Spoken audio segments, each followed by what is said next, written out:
My name's Buck Simmons. I'm 2016 track champion, pure stock champion at Greenville Pickens Speedway. I started helping Keith Williams in the early 90s, and then I started racing in the Charger division about 92. Well, I set out a goal to win it this year. My son had passed away that was supposed to drive this car, so we were pretty determined we was going to win the championship this year. I think it's the very first race. When we worked so hard to get here, we actually put the motor in the night before, and we didn't crank it till 9 o'clock that morning. And it was sort of like we were behind the 8 ball, but the first race would probably be the best this year. Probably Sidewinder. He's a real tough competitor, and he's hard to outrun.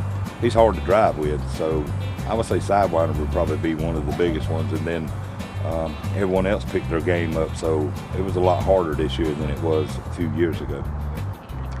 Well, my first championship was in 13 when Anthony won his, and then in 14 when Anthony won again.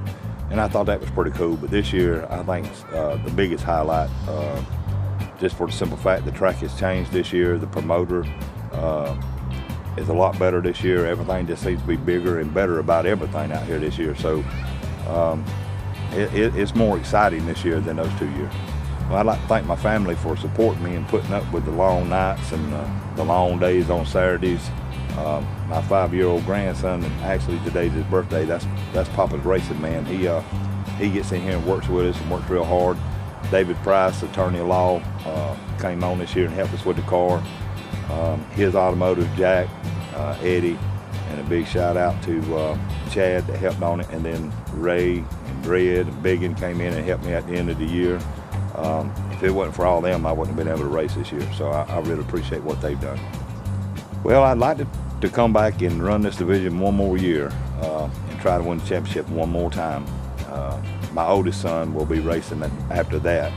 We'll be building a 4-cylinder car for him this year while I'm racing, and I'll be done. I'll be done. If I can run one more year, then I'm done. And my oldest son will be taking over driving, and then we'll be starting off go-karts with my grandson. So one more year will be good.